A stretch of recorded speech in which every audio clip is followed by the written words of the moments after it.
Assalamualaikum warahmatullahi wabarakatuh. Selamat siang dan salam sejahtera bagi kita semua. Perkenalkan, saya Dian Kusumawati dari CGP Angkatan 9 Kabupaten Kuantan Singingi. Pada siang hari ini, saya tidak sendiri namun ditemani oleh Ibu Kepala Sekolah saya, yaitu Ibu Yuniati SSMPD, yang pada kesempatan ini bersedia untuk dilakukan wawancara. Selamat siang, Ibu. Selamat siang, Dian. Bagaimana kabar Ibu? Kabarnya baik-baik aja. Dian gimana? Alhamdulillah sehat juga, Bu. Sebelumnya Dian mengucapkan terima kasih banyak ya, Bu, karena Ibu sudah bersedia meluangkan waktu untuk kita melakukan wawancara mengenai pengambilan keputusan berdasarkan nilai-nilai kebajikan, gitu ya, Ibu ya. Apakah Ibu bersedia diwawancara, Bu? Siap. Nah, baik, Bu. Jadi di sini selama ini kan Ibu sudah bertugas sebagai kepala sekolah ya, Bu, sudah sekian tahun, tentunya banyak menghadapi asam garam dalam kehidupan di sekolah ya, Bu ya. Dan tentunya mungkin banyak juga menemui beberapa permasalahan yang terjadi di sekolah, baik itu yang berkaitan dengan dilema etika ataupun bujukan moral. Nah, bolehkah Ibu sharing sedikit, Bu, di sini? Apakah Ibu pernah mengalami permasalahan yang berkaitan dengan dilema etika, Ibu? Tentu sudah, karena sudah berapa tahun gitu kan, dan kita juga kan karena terkait dengan tentu dengan siswa ya, kasus-kasus siswa itu bermacam-macam gitu. Jadi pas salah satu contoh dilema yang kita hadapi ketika ada siswa kita yang sudah kelas 9 dan sering tidak masuk sekolah, kemudian juga tentu karena tidak sekolah dia tidak punya nilai gitu kan, jadi masih ada nilai-nilai yang kosong dengan guru-guru mata pelajaran. Ketika dia kita tapi memerlukan dia tetap karena dia harus ikut ujian juga gitu. Jadi bagaimanapun dia kita siapkan juga untuk mengikuti ujian karena menginginkan dia untuk masa depannya itu tadi gitu. Jadi persoalan-persoalan seperti itu memang sering kita hadapi. Itulah salah satu contohnya. Oh, berarti di sini ada kasus dilema etika ya, Bu, di mana mungkin siswa tersebut udah sering nggak sekolah, namun di sisi lain juga kita memikirkan masa depannya. Iya, ya, kita itulah pertimbangannya kan tentu banyak juga kan, salah satunya itu tadi dia memang harus masih masanya perlu pendidikan, kita memang kita kasih kesempatan lagi. Luar biasa ya, Bu ya. Iya. Berikutnya, Bu, di sini tentunya Ibu kan banyak menghadapi kasus-kasus ya, Bu, atau permasalahan gitu. Nah, kalau di sini bagaimana cara Ibu itu mengidentifikasi atau menentukan apakah ini kasus ini termasuk bujukan moral ataukah ini adalah dilema etika, Ibu? Iya, kita tahu gitu sama-sama jika kita terbentur dengan ini sama-sama benar gitu kan. Kalau kita membiarkan anak itu saja gitu kan, sementara nanti anak itu tidak ada cuma tamatan SD saja gitu kan. Jadi sementara dia wajib belajarnya masih ada gitu. Jadi tetap kita sama-sama itu kalau dia masih sama-sama benar kita lakukan, tentu itu yang termasuk dengan dilema etika ya, etika tadi ya. Kalau memang sudah terbentur dengan hukum, tentu itu yang mungkin termasuk dengan bujukan moral tadi. Oh iya, Bu. Berarti dapat disimpulkan ketika dua-duanya itu mungkin ada nilai kebenaran atau kebaikan, di situ mungkin termasuk dilema etika ya, Bu. Tapi ketika kita berhadapan dengan satu benar, satu salah, atau mungkin bahkan melanggar hukum, itu berarti termasuk bujukan moral ya, Bu ya. Baik, luar biasa, Ibu. Berikutnya di sini selama ini ya, Bu, ketika Ibu menghadapi permasalahan, kemudian akan mengambil keputusan gitu, untuk kasus-kasus di mana ada dua kepentingan yang sama-sama benar atau sama-sama mengandung nilai kebajikan, itu bagaimana Ibu mengambil keputusannya? Gitu? Tadi keputusan tadi tentu kan melalui proses-proses dulu, karena dia tentu dari kasus-kasus siswa itu kan dari yang menangani adalah wali kelas, guru BK seperti itu misalnya. Jadi kalau permasalahan itu sudah sampai ke kita kepala sekolah, itu berarti memang berarti kasusnya sudah agak berat seperti itu. Kita tidak bisa mengambil keputusan sendiri, kita meminta bantuan masukan dari guru senior, wakil, ataupun kalau memang perlu dibawa ke forum, kita diskusikan dengan guru-guru semuanya gitu. Jadi tidak dari kita sendiri keputusannya. Gitu. Luar biasa Ibu. Berarti di sini Ibu menerapkan kerjasama yang baik, berkolaborasi yang baik dengan guru-guru lain gitu ya Ibu ya. Iya. Jadi ketika mengambil keputusan itu tidak didasarkan atas keputusan kita sendiri, namun didasarkan atas keputusan bersama. Keputusan gitu bersama. Ya. Berikutnya langkah-langkah atau prosedur seperti apa yang biasa Ibu lakukan selama ini ketika menghadapi suatu kasus gitu? Mungkin prosedurnya, langkah-langkahnya boleh Ibu jelaskan mungkin itu? Iya. Kalau tadi guru ataupun guru BK sudah tidak bisa menangani itu lagi, yang mungkin sudah ada beberapa tindakan dari guru tersebut setelah mengunjungi langsung ke rumah siswa ataupun sudah mengadakan pemanggilan kepada orang tua, mungkin orang tuanya juga tidak bisa datang gitu.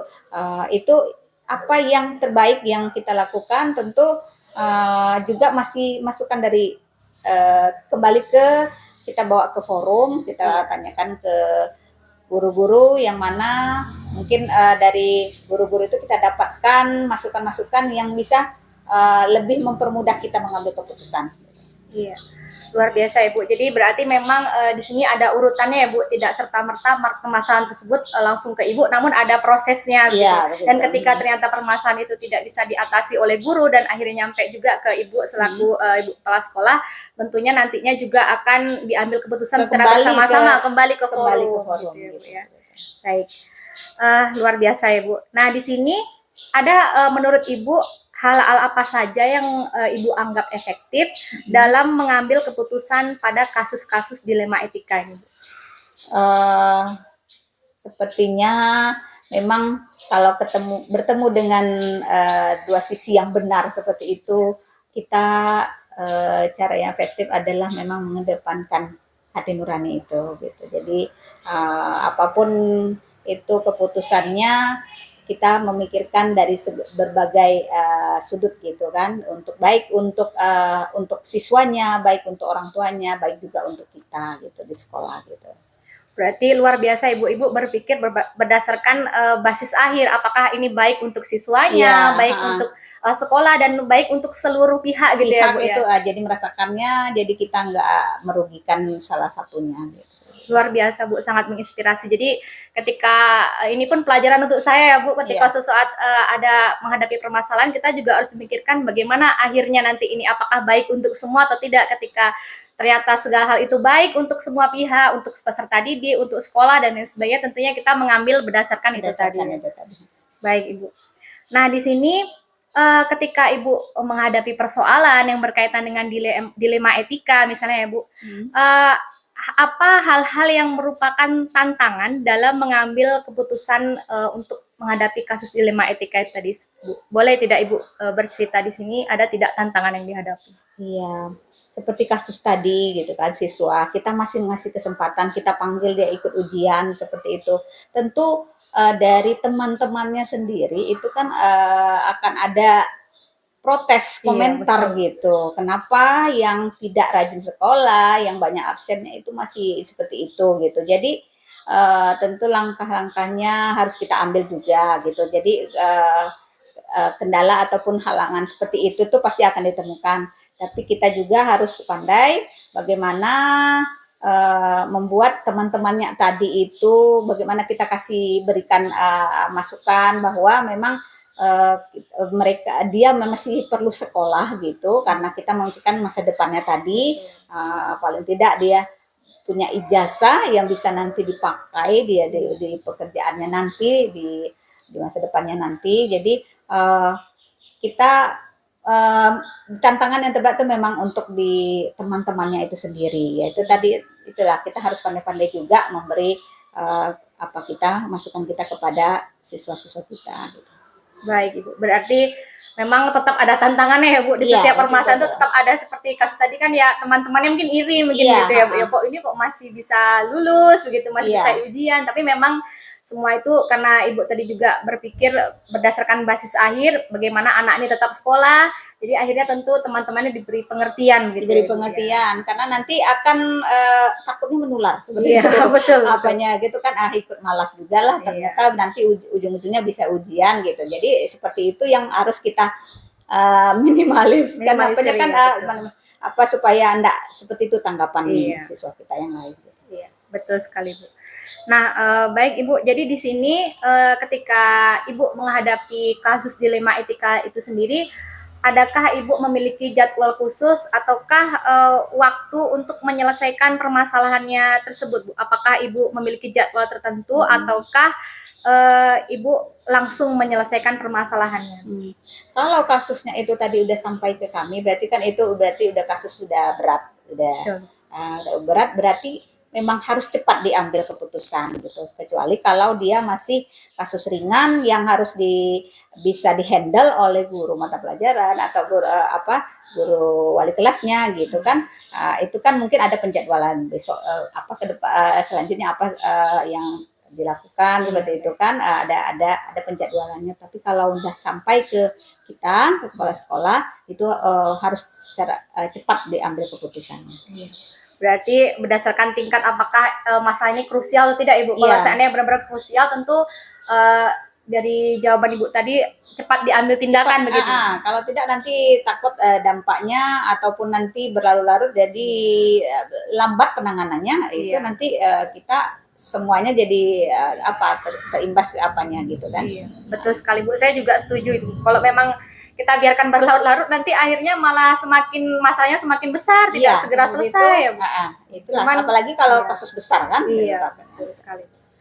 Nah, jadi di sini Bu, itu tadi mengenai jadwalnya ya Bu, berarti tergantung permasalahannya ya Bu ya. Iya. Sekarang ini pertanyaan saya Bu, ini mengenai adakah seseorang atau faktor-faktor yang selama ini mempermudah Ibu dalam mengambil keputusan gitu Bu? Iya, kita kan bekerja tentu punya tim ataupun punya bawahan yang dekat sama kita gitu. Jadi dari kepala sekolah tentu punya ada wakil gitu kan. Kita pilih wakil karena memang disitulah kita minta pendapatnya ataupun guru senior yang memang itu tidak bisa kita abaikan gitu kan, masukan dari guru senior itu. Jadi ya itulah yang terdekat dulu gitu. Tapi kalau nanti misalnya kita akhirnya ada masukan, kita balikkan lagi ke forum ya, kita baru kita bawa ke forum.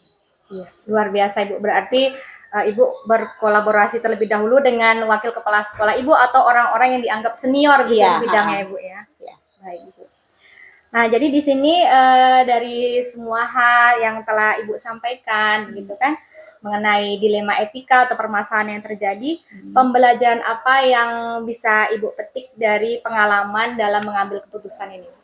Ya, karena mungkin sering bisa disebut gitu kan, kita menghadapi kasus siswa seperti itu, yang mana kita posisinya sama-sama baik gitu kan, berarti kita memang tidak bisa memang memisahkan keputusan itu dari panggilan dari hati nurani kita gitu. Tetap itu yang kita kedepankan karena memang mungkin dari panggilan hati tadi, dari hati nurani kita itu sisi baiknya kebijakan tadi muncul dan juga mungkin pengaruhnya ke yang lain juga lebih baik gitu. Luar biasa Ibu. Berarti di sini kita mengambil keputusan itu berdasarkan hati nurani ya Bu, supaya masing-masing mendapatkan kebaikan gitu dan pada akhirnya ketika keputusan itu diambil itu menguntungkan semua pihak begitu. Gitu. Luar biasa Ibu bincang-bincang kita pada siang hari ini. Saya mengucapkan terima kasih banyak loh Ibu, ini sudah bersedia diwawancara. Mohon maaf mengganggu waktunya ya Bu ya. Apa-apa. Baik, demikian wawancara saya bersama Ibu Kepala Sekolah saya, Ibu Yuniati SSMPD mengenai pengambilan keputusan berdasarkan nilai-nilai kebajikan. Dan kurang lebihnya saya mohon maaf dan saya akhiri dengan billahi taufiq wal hidayah. Wassalamualaikum warahmatullahi wabarakatuh.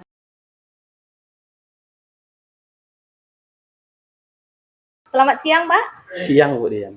Bagaimana kabarnya hari ini, Pak Rinto? Alhamdulillah siang ini sehat. Alhamdulillah sehat ya Pak ya. Sebelumnya saya mengucapkan terima kasih banyak karena Bapak telah bersedia meluangkan waktu untuk kita melakukan wawancara dengan tema pengambilan keputusan berdasarkan nilai-nilai kebajikan.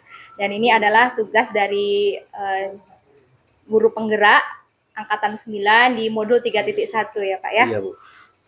Nah, jadi pada kesempatan ini saya akan melakukan wawancara pada Bapak yang berkaitan dengan pengambilan keputusan tersebut. Apakah Bapak bersedia? Bersedia Bu. Baik, Pak. Terima kasih banyak sebelumnya.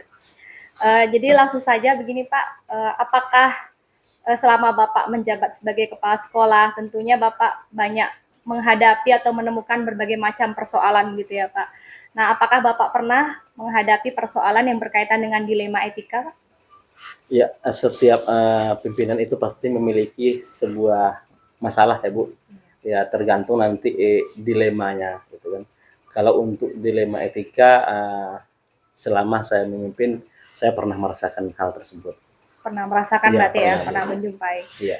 Bolehkah Bapak bercerita sedikit mengenai apa persoalan dilema etika yang pernah Bapak hadapi, Pak? Persoalan yang saya hadapi itu ada salah seorang dari guru kami ya Bu, dari guru kami. Sekarang kan kualifikasi untuk pendidikan itu harus S1. S1. Di Dapodik itu harus S1. Sementara ibu tersebut itu masih D2. Jadi kami juga sudah menyampaikan dari jauh hari untuk ibu itu menambah kuliah lagi kan gitu. Iya, betul. Supaya bisa diterima juga di Dapodik. Dan juga Bu, kan kami ada kebutuhan guru. Iya. Itu ada 7 kebutuhan. Tentu kalau guru itu masuk yang dari P3K, kalau guru itu masuk, tentu ibu ini tidak akan kebagian jam. Iya. Nah, itu Bu. Jadi di satu sisi kita butuh guru, tapi di satu lain itu ibu itu tidak mencukupi untuk kualifikasi S1 gitu. Jadi kalau nanti kita paksakan, ya nggak bisa juga Bu gitu. Karena guru baru akan masuk gitu. Iya. Berarti memang ada dilema di sini Iya, ya Pak Bu. ya. Apakah akan tetap mempertahankan ibu tersebut dengan konsekuensi pendidikan tidak mencukupi? Betul. Tapi kalau seandainya nanti diberhentikan, nanti bagaimana? Jadi dilema begitu ya Pak Betul, ya. Bu. Namun di satu sisi ya memang kita pun memikirkan akan ada guru yang masuk ke sekolah tersebut. Baik Pak. Jadi itu salah satu permasalahan yang pernah Bapak alami berkaitan dengan dilema etika. Berikutnya, selama ini bagaimana cara Bapak untuk mengidentifikasi apakah ini adalah termasuk kasus dilema etika ataukah kasus ini termasuk ke dalam bujukan moral gitu Pak? Iya, dari kasus yang tadi Bu, tentu kita harus melihat dulu nanti kalau kita bertindak apa efeknya dan kalau kita tidak bertindak apa efeknya. Di sini kan kami memang kebutuhan guru. Jadi kalau kita lepas berarti hilang ya kan Bu. Iya. Kemudian kalau kita pertahankan dengan masuknya P3K, ibu itu tidak kebagian jam juga. Jadi menurut kami itu benar lawan benar Bu. Baik, Jadi disitulah rasanya dilemanya bagi kami. Iya. Berarti kalau selagi dua hal tersebut adalah benar sama benar, berarti Betul. termasuk dilema etika ya Pak? Iya Bu. Dan ketika benar lawan salah, mungkin itu termasuk dalam Bujukan moral. gitu ya Bu. Ya, dalam kasus yang tadi itu tentunya termasuk dilema etika ya Pak ya? Iya Bu. Iya, baik. Berikutnya ini Pak, selama ini bagaimana Bapak menyelesaikan atau mengambil keputusan di sekolah Bapak, terutama untuk kasus-kasus di mana ada dua kepentingan yang sama-sama benar atau sama-sama mengandung nilai kebajikan. Jadi sebelum saya menentukan pilihan, tentu saya harus melihat masalahnya seperti apa dulu. Kita identifikasi dulu, kemudian kita cari sumber-sumber lain, dan juga saya sebagai pimpinan juga melibatkan majelis guru di sekolah. Jadi saya bertanya kepada guru-guru yang sudah lama di sini, dan juga kami menentukan bersama-sama dalam musyawarah. Jadi hasil musyawarah kami itu merupakan hasil terbaik untuk pengambilan keputusan tersebut. Baik Pak, berarti diawali dengan mengidentifikasi permasalahan terlebih dahulu ya Pak, Iya, apakah Bu. termasuk dilema etika atau bujukan moral. Selanjutnya mungkin akan ada kolaborasi begitu Iya, ya Pak. betul. Ya? Luar biasa. Berikutnya langkah-langkah atau prosedur seperti apa yang biasa Bapak lakukan selama ini? Kalau langkah-langkah setelah masalahnya tahu, kemudian kami melakukan musyawarah rapat majelis guru, dan juga nanti setelah itu kami melibatkan komite juga Bu, melibatkan komite tentang permasalahan ini. nanti kalau tidak kami ajak komite itu hanya guru, nanti kan kalau untuk di luar kan bisa komite yang menyampaikan kepada wali murid gitu kan. Jadi kalau untuk intern di sekolah bisalah guru-guru yang untuk kami libatkan dalam pengambilan keputusan tersebut. Baik Pak, luar biasa ya Pak. Berarti berkolaborasi di sini tidak hanya berkolaborasi dengan Bapak Ibu guru yang ada di sekolah, namun Betul. juga berkolaborasi dengan pihak komite ya Pak. Saya setuju dengan hal ini karena memang kita pun perlu berkoordinasi dengan pihak orang tua melalui komite ini supaya nantinya mendapatkan keputusan yang terbaik Iya, yang bisa betul. diambil gitu ya Pak. Iya. Berikutnya ini Pak, hal-hal apa saja yang selama ini Bapak anggap efektif dalam mengambil keputusan pada kasus dilema etika ini? Untuk dalam pengambilan sebuah keputusan, tentu kita harus kita apa dulu Bu, tidak bisa kita putuskan sendiri ya, karena masalah ini kalau kita libatkan kita ambil keputusan sendiri, nanti efeknya tidak akan baik. Mungkin orang di luar sana tidak akan tahu. Jadi saya libatkan di sana, saya berkolaborasi dengan para guru gitu, para guru, dan juga mungkin menurut saya yang lebih efektif itu memang kolaborasi lah Bu, kolaborasi. Baik Pak, luar biasa. Berarti memang yang paling efektif di sini adalah kolaborasi ya Pak ya. Sehingga ketika kita itu menyelesaikan bersama-sama dan dengan banyak pemikiran akan muncul banyak ide-ide baru. Betul. Ataupun semacam memperkuat kerjasama begitu juga ya Pak ya. Betul. Baik Pak. Berikutnya ini apa saja hal-hal selama ini yang Bapak jumpai yang merupakan tantangan dalam pengambilan keputusan pada kasus dilema etika ini? Ya mungkin tantangan dalam pengambilan keputusan ini Bu, kalau saya putuskan sendiri, orang lain tidak tahu, nanti kan ini guru Bu. Ya. Nanti efeknya tentu wali murid akan bertanya, kenapa ibu itu tidak mengajar lagi. Jadi kita harus memberitahu lewat guru-guru dan juga komite, supaya di luar sana tidak ada pertanyaan-pertanyaan terkait guru ini. Nanti disangkakan orang luar, kita yang mengambil keputusan sendiri dengan dan juga kita juga yang disebut nanti mengeluarkan guru tanpa persetujuan wali murid dan juga guru-guru.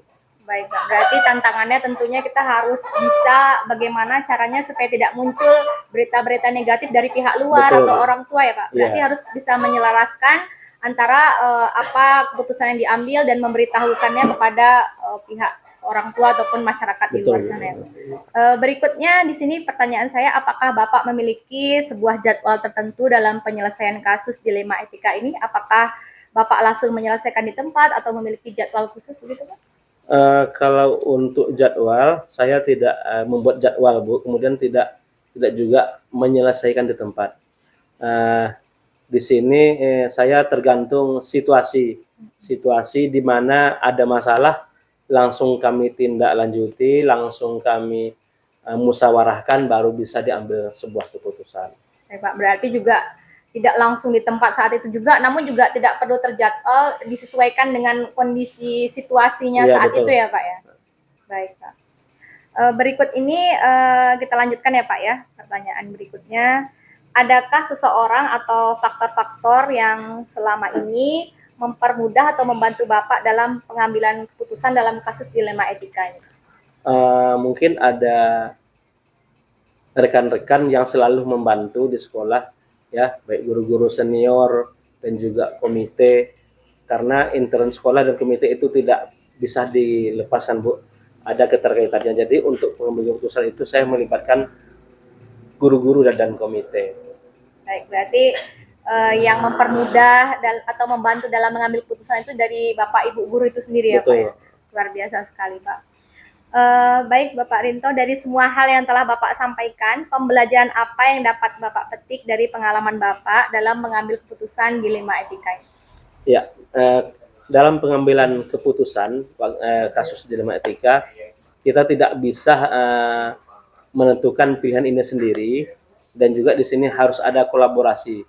Kemudian kita harus bisa identifikasi masalah, di mana di sana ada dilema etika dan ada bujukan moral. Jadi kita harus bisa membedakan mana yang dilema dan mana yang bujukan moral. Baik Pak, berarti di sini pembelajaran yang bisa dipetik bahwa penting sekali kolaborasi dan juga harus bisa mengidentifikasi apakah suatu permasalahan itu dilema etika ataukah Betul. bujukan moral ya Pak. Betul. Tentunya kalau seandainya itu dilema etika mungkin banyak pertimbangan gitu ya Iya, Pak ya. betul. Tapi kalau sudah bujukan moral mungkin akan lebih mudah sebenarnya untuk mengambil keputusan. Iya. Baik, Bapak Rinto, terima kasih banyak Pak atas waktunya karena Bapak juga sudah bersedia diwawancara. Di sini saya ucapkan terima kasih yang sebesar-besarnya. Saya doakan mudah-mudahan Bapak diberikan kesehatan dan Iya, Bu. kelancaran dalam menjalankan tugasnya, Pak. Iya, Bu. Baik, demikian wawancara saya bersama Bapak Rinto mengenai pengambilan keputusan berdasarkan nilai-nilai kebajikan. Kurang dan lebihnya saya mohon maaf. Billahi taufiq wal hidayah. Wassalamualaikum warahmatullahi wabarakatuh.